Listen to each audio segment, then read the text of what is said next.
Ah, yes, the Fortnite World Cup is upon us. Here to break it all down. It's happening Arthur Ashe Stadium in New York City. $30 million prize pool. My name's Art O'Cal, alongside Jacob Wolf and Emily Rand. Emily, let's start with you. The newest news, so to speak, to come out is that there is a new patch, including a Storm Scout sniper rifle, a game that could potentially be a significant change, but it will not be part of the Fortnite World Cup. So despite all the facts that we've been talking about, Fortnite making major changes to the game before major tournaments, do they deserve a pat on the back here?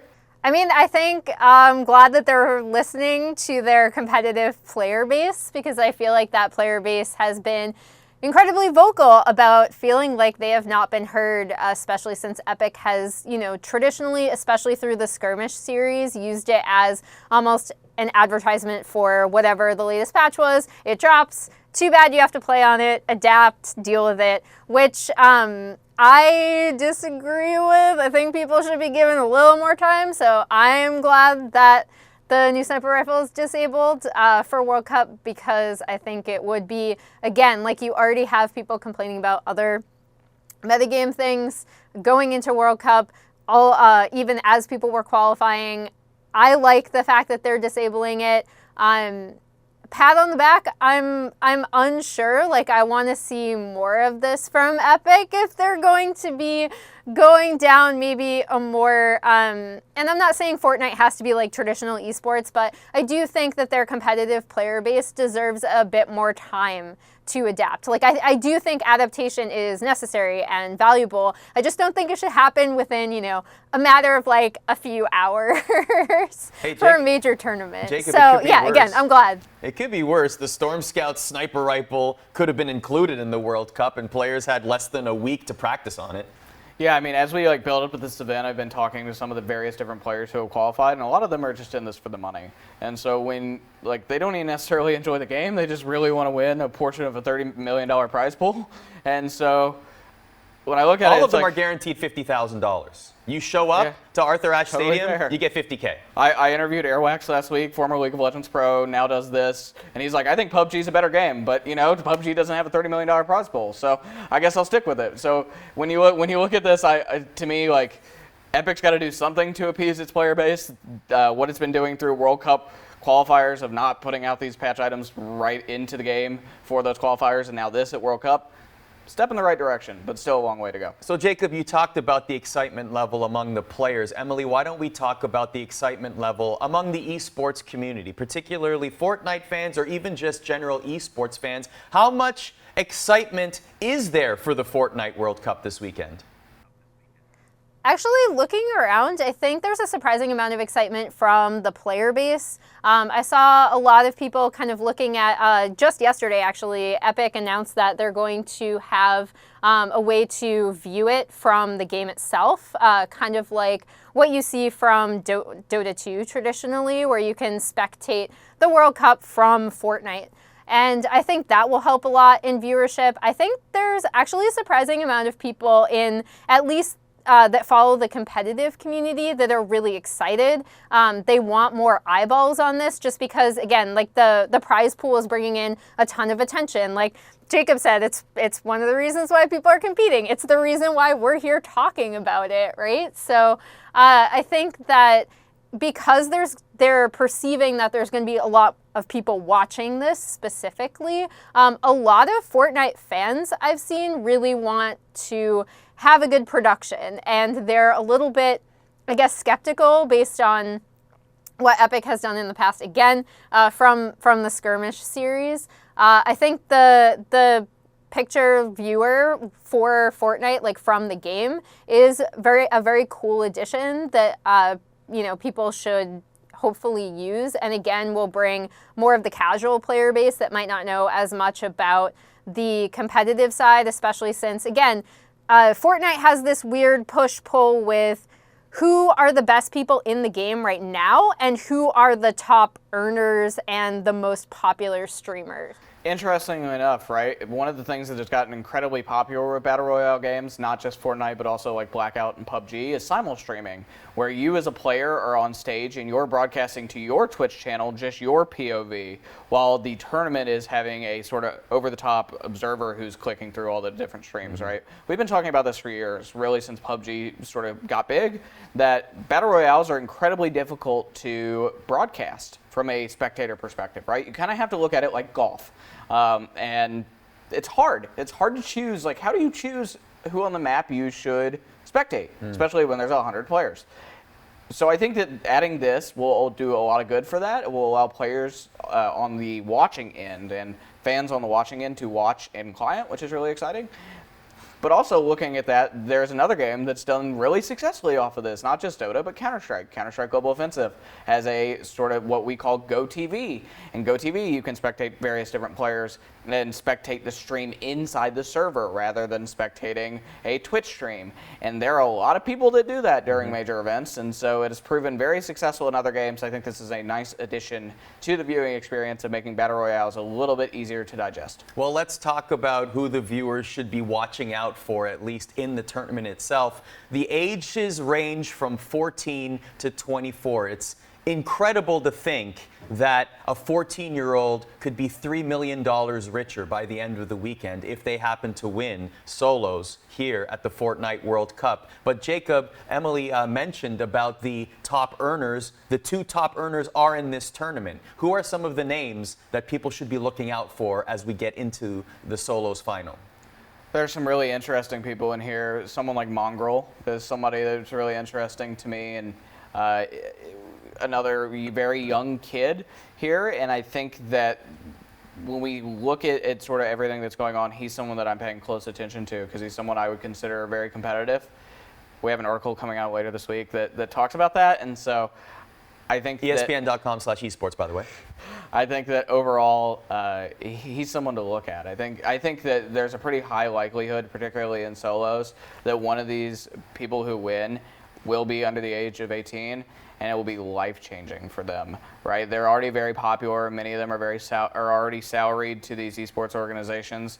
But, you know, we used to talk about Samael, the Dota player, and how he became a millionaire overnight as a teenager. That has the opportunity to do this here, but with an even bigger prize pool. We mentioned the two top earners, Bizzle and Tfue, are qualified for this tournament. One thing I do want to give credit to Epic Games for is the storytelling that they've been doing over on YouTube. They've been putting some great features together on some of these competitors. A player like Rux, for example, whose grandfather played for the Kansas City Royals, and you see their bonding between grandfather and grandson, and how grandfather is learning about Fortnite and now wants his son to be a famous champion Fortnite player. Or Benji Fishy, who lost his father at a very young age, and he's very young himself, and he's traveling across the pond to try and win this tournament and the $3 million. But you mentioned, Emily, a very interesting point that some of the most prominent names in Fortnite are not involved in this tournament. Ninja will be there, but is not competing. He did not qualify. How much does this tournament lose or get hurt by the fact that people like Ninja are not qualified? I mean, as Jacob said, that's the struggle with a Battle Royale game, right? Is because when you have people that are playing it that are super popular, it's typically a lot of these really massive streamers who might not be the best at the game, or they might not, like, obviously Ninja's good, he's way better than I'll ever be at the game, but like he didn't qualify, and other people who are significantly lesser known did. So you spoke to people coming out and trying to tell the story of maybe some of the lesser known players, maybe they're not lesser known anymore, but, you know, trying to develop, I guess, narratives around some of the players coming up. So that's really cool to see, but it obviously does affect viewership, because if you've been paying attention to a lot of the Fortnite tournaments in the past, it's people come for the big names. They come for their favorite streamer. They come to watch them specifically, which is why the streaming component of this is such a huge part of it. Because I don't think I watched a single skirmish event where the actual like skirmish stream was getting anything close to what the streamers themselves were getting when they're streaming their own POV. And that's something that again, Epic has been, I believe we've criticized them for it before, or if not criticized, just trying to find this balance between popularity and the competitive aspect of it, and having a truly competitive, the best mechanical player wins this thing is incredibly difficult in a battle royale game, like just by nature of the game itself, because so much of it relies on RNG anyway. And then what players have done and how the meta has shifted. We have a ton of builders at this tournament, where one of the major complaints going in is that a lot of the way the meta has shifted for what will be played at the World Cup might have already shifted away from some of that building aspect. We'll see as we go into it, but that could also affect who wins. There's just a lot of volatility right now in the game itself, and that's also reflected on who qualifies. And I do think this is something that Epic is still really trying to figure out, is how do you translate that popularity into selling the game itself and then also selling it as a competitive esport. We'll talk about the future of Fortnite in a little bit. It was very easy for us to pick the Fortnite World Cup, by the way, as our moment of the week, brought to you by Omen by HP. Whether the highlights will come from singles or duos remains to be seen. Emily, what are some duos that people should be watching out for this weekend? I mean, I think the one that I'm looking forward to watching is Benji Fishy, who we've previously mentioned, and Mr. Savage. I think that's the duo that I am pulling for, I guess. But then we also have Mitro and Mongrel. They're just, I don't know. I think Benji Fishy's story is really interesting. I believe we have a feature coming out on him later this week. So look forward to that if it's not out already.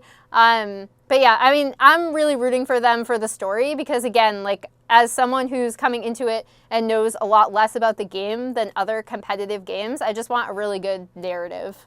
And just remember, there are a few competitors that qualified for both solos and duos. So their available prize money has just doubled in a way for what they can earn. Fortnite Creative, Jacob, do you think when we look back on it on Monday, will it have been a miss or a hit in terms of its inclusion at the Fortnite World Cup? I'm not even sure what its audience is at this point. I think it's still a little early to tell, right? Like, Minecraft still exists, so I'm not necessarily sure like what sort of audience for Fortnite Creative exists. I know there is one. Here, but I don't know. I don't think a lot of people are going to be talking about Creative just because so much money is on solos and duos for Fortnite. Well, there is still a $3 million creative prize pool. I mean, that's nothing to scoff at. It's not, but it's nothing like solos and duos, Sure. which will be sort of the main event, right? So I think when we look at it, solos and duos will be sort of the thing everybody looks at. Creative will just be sort of a sideshow. Emily, last question for you. You were sort of touching up on it a little bit earlier, but what is the future of Fortnite Esports? There are a lot of concerns going into this. Some people were talking about the qualifiers online and how some people might have gamed the system or cheated in order to get into, or in order to qualify to get that minimum $50,000. And the meta changes and just the way that the game is played and how people can't bring their own equipment and just concerns like that. What do you think the future of Fortnite Esports will be, and how much will somebody like Nate Nanzer have an impact on it? Yeah, I mean, Nate is kind of an interesting pickup because of what he did in Overwatch League, which was trying to find, again, a balance between selling the game itself and also this kind of, it was a similar mindset, right, where you release the game and then there's this top-down kind of pressure coming and making an entire league. Whereas with Fortnite, it's been, they release the game, it's like wildly popular because of who is streaming it.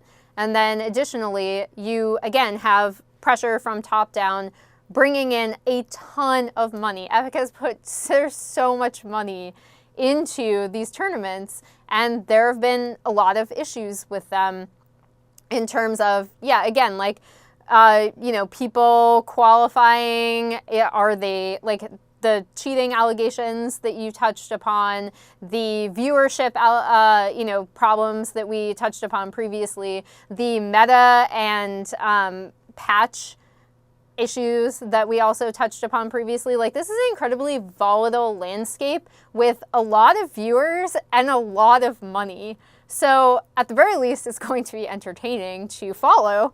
However, yeah, I think going forward, what Epic is really looking for is some sort of stability and a way to continue to sell the game itself and sell certain things within these patches, because that's what it is, right? Like, if you're dropping a patch immediately before a major event, what you're doing is trying to get the most popular people who are playing the game, who are probably also in your competitive scene, to play those things so that people then go home and play the same thing. So trying to find a balance between that and having a competitive scene where people not only want to compete for the money, I'm not saying that's a bad thing to compete for, we all do things for money, but they want to compete because they also love the game, right? So finding that, I think, is what Fortnite really needs going forward. Well, no matter what, every competitor will be at least $50,000 richer, and a winner will be $3 million. We'll see that number added to their bank account before the weekend is over. And ESPN Esports will be on the ground in Queens, providing you coverage all weekend long at the Fortnite World Cup. Find us on Twitter at ESPN_esports, on YouTube /ESPN Esports, and of course, our website, ESPN.com/esports.